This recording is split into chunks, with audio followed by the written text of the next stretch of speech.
Hello, അസ്സാം വലൈക്കും. പുതിയൊരു വീഡിയോയിലേക്ക് എല്ലാവർക്കും സ്വാഗതം.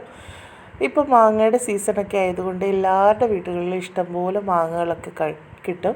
അപ്പോൾ മാങ്ങ കൊണ്ട് നമുക്ക് ഇതുപോലൊരു ചമ്മന്തി തയ്യാറാക്കി നോക്കിയാലോ. എത്ര ദിവസം വേണേലും കേടാകാതിരിക്കും. അപ്പം വീഡിയോയിലോട്ട് പോയാലോ. അതിനായിട്ട് കുറച്ച് വലിപ്പമുള്ള നല്ലൊരു ഫ്രഷ് ആയിട്ടുള്ള ഒരു മാങ്ങ ഞാൻ എടുത്തിട്ടുണ്ട്. അപ്പം ഇതിൻ്റെ തൊലിയൊന്നും കളയുന്നില്ല. ഇത് നന്നായിട്ട് കഴുകി വൃത്തിയാക്കി എടുത്തതിന് ശേഷം വേണം നമ്മൾ ഇതിനെ അരിഞ്ഞെടുക്കാൻ. അപ്പം ആദ്യം തന്നെ ഞാൻ അതിൻ്റെ മുകൾ ഭാഗമൊക്കെ ഒന്ന് അരിഞ്ഞ് കളഞ്ഞിട്ട് ഇതേപോലെ ഒന്ന് കട്ട് ചെയ്തെടുക്കുകയാണ്. രണ്ട് സൈഡും അതുപോലെ കട്ട് ചെയ്തെടുത്തിട്ട് ഒന്ന് ചെറുതായിട്ട് അരിഞ്ഞെടുക്കണം. അപ്പോൾ വീഡിയോ ആദ്യമായിട്ട് കാണുന്ന കൂട്ടുകാരൊക്കെ ഒന്ന് സബ്സ്ക്രൈബ് ചെയ്യാനും ലൈക്ക് അടിക്കാനും ഒന്നും മറക്കരുത്. അത്യാവശ്യം നല്ല പുളിയുള്ള മാങ്ങ എടുക്കുന്നതാണ് നല്ലത്. ഇപ്പം ഇത് വേണം, ഇതിന് അത്യാവശ്യം പുളിയൊക്കെ ഉണ്ട്. പിന്നെ ഈ ഒരു രീതിയിൽ വേണം നമ്മൾ അരിഞ്ഞു കൊടുക്കാൻ. അപ്പം കുറച്ച് വീതിയുള്ള ഭാഗം വരുമ്പോൾ നമ്മളതിനെ രണ്ടായിട്ടൊന്ന് കട്ട് ചെയ്തെടുത്താൽ മതിയാകും. ഈ രീതിയിൽ നിങ്ങളൊന്ന് തയ്യാറാക്കി നോക്കുക കേട്ടോ. തൊലിയോടുകൂടി വേണം അരിയാൻ.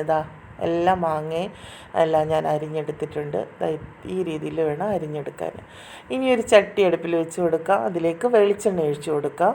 വെളിച്ചെണ്ണയൊക്കെ നന്നായിട്ടൊന്ന് ചൂടായി വരുമ്പോഴേക്കും നമുക്ക് ഇതിലേക്ക് അരിഞ്ഞു വെച്ചിരിക്കുന്ന തേങ്ങാക്കൊത്തിട്ട് കൊടുക്കാം.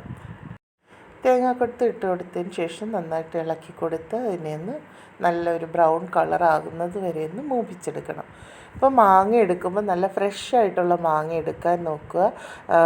വാടിയ മാങ്ങയൊന്നും ഇതിന് പറ്റില്ല. നല്ല പച്ച മാങ്ങ വേണം എടുക്കാനായിട്ട്. അപ്പം നമ്മുടെ തേങ്ങയൊക്കെ ഒന്ന് വറുത്ത് വന്നിട്ടുണ്ട്. ഈ ഒരു പരുവാകുമ്പോൾ അതിന് നമുക്കൊരു പാത്രത്തിലേക്ക് കോരി മാറ്റി വയ്ക്കാം.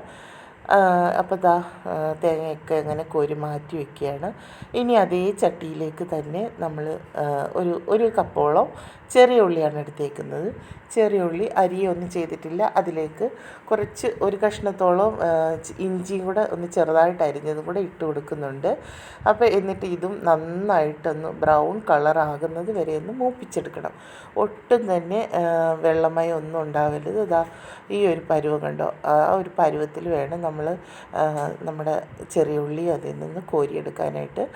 അപ്പോൾ ഇതിങ്ങനെ മൂപ്പിച്ചെടുക്കുമ്പോഴേക്കും ധാരാളം ദിവസം ഇരുന്നിരുന്നാലും ഈ ഒരു ചമ്മന്തി കേടായി പോവുകയൊന്നും തന്നെ ചെയ്യില്ല. അപ്പം ഞാൻ ആ ചെറിയ ഉള്ളിയും പാത്രത്തിലേക്ക് കോരി മാറ്റിയിട്ടുണ്ട്. ഇനി അതേ എണ്ണയിലേക്കൊരു 8-9 വറ്റൽമുളകാണ് എടുത്തിരിക്കുന്നത്. അപ്പം നിങ്ങളുടെ കയ്യിൽ കാശ്മീരി മുളക് ഉണ്ടെങ്കിൽ അതെടുത്താലും മതിയാകും. എരിവിന് ആവശ്യമായിട്ടുള്ള മുളക് എടുക്കുക. അപ്പോൾ അതൊന്ന് മൂത്ത് വരുമ്പോഴേക്കും അതിലേക്ക് ഒരു പിടിയോളം കറിവേപ്പിലയും കൂടി ഇട്ട് കൊടുത്ത് അത് നന്നായിട്ടൊന്ന് മൂപ്പിച്ചെടുക്കണം. കറിവേപ്പിലയും വറ്റൽമുളകും നന്നായിട്ടൊന്ന് മൂത്ത് കിട്ടുന്നത് വരെ ഒന്ന് ചൂടാക്കി കൊടുക്കുക. വളരെ എളുപ്പത്തിൽ ചെയ്തെടുക്കാൻ പറ്റിയ നല്ലൊരു ചമ്മന്തിയാണ്. ദോശയുടെ കൂടെയും അപ്പത്തിൻ്റെ കൂടെയും ചോറിൻ്റെ കൂടെയും ഒക്കെ കഴിക്കാൻ പറ്റിയ നല്ല ടേസ്റ്റി ആയിട്ടുള്ളൊരു ചമ്മന്തിയാണ് കേട്ടോ.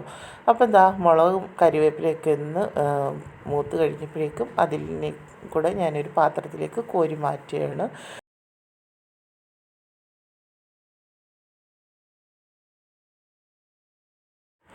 ഇനി നമുക്ക് നമ്മൾ അരിഞ്ഞു വെച്ചിരിക്കുന്ന മാങ്ങയും കൂടെ അതിലേക്ക് ആ ഒരു എണ്ണയിലേക്ക് ഇട്ട് കൊടുത്ത് അതിനെ നന്നായിട്ടൊന്ന് മൂപ്പിച്ചെടുക്കണം.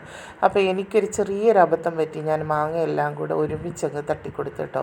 അപ്പം നിങ്ങൾ മാങ്ങ ഇടുമ്പം കുറേശ്ശെ ഇട്ട് മൂപ്പിച്ചെടുക്കുക. നല്ല ക്രിസ്പി ആയിട്ട് കിട്ടും അന്നേരം. അപ്പോൾ ഞാൻ ഒരുമിച്ചിട്ട് കൊടുത്തത് കൊണ്ട് അത് ഒന്ന് ചെറിയൊരു ഇത് വന്നു പോയി. അപ്പം നിങ്ങൾ മാങ്ങ ഇടുമ്പോൾ കുറേശ്ശെ ഇട്ട് അതിനെ ഒന്ന് മൂപ്പിച്ചെടുക്കുക. ഈ ഒരു പരുവാകുമ്പോഴേക്കും അതിനെ കോരി തണുക്കാനായിട്ട് മാറ്റി വയ്ക്കുക. അത് തണുക്കുന്ന സമയം കൊണ്ട് നമുക്കൊരു മിക്സിയുടെ ജാറിലേക്ക് ആദ്യം തന്നെ വറുത്ത് കോരി വെച്ചിരുന്ന തേങ്ങാക്കൊത്തിട്ടൊന്ന് പൊടിച്ചെടുക്കാം. തേങ്ങാക്കൊത്ത് ഈ ഒരു പരുവത്തിലൊന്ന് പൊടിച്ചെടുത്തതിന് ശേഷം അതിലേക്ക് വറ്റൽമുളകും കറിവേപ്പിലയും പിന്നെ നമ്മൾ വറുത്ത് വെച്ചിരിക്കുന്ന ഒരു ചെറിയ ഉള്ളിയും എല്ലാം ഉണ്ടല്ലോ, അതും കൂടെ ഇതിനകത്തേക്ക് ഇട്ട് കൊടുത്ത് അതിനെയും കൂടെ ഒന്ന് പൊടിച്ചെടുക്കണം. അപ്പോൾ ഇതിലൊട്ടും തന്നെ നമ്മൾ വെള്ളം ഒരു തുള്ളി പോലും ചേർക്കണില്ല. ഈ ഒരു എണ്ണയിൽ പൊരിച്ചെടുത്ത ആ ഒരു രീതിയിലാണ് നമ്മളിത് ചതച്ചെടുക്കുന്നത്.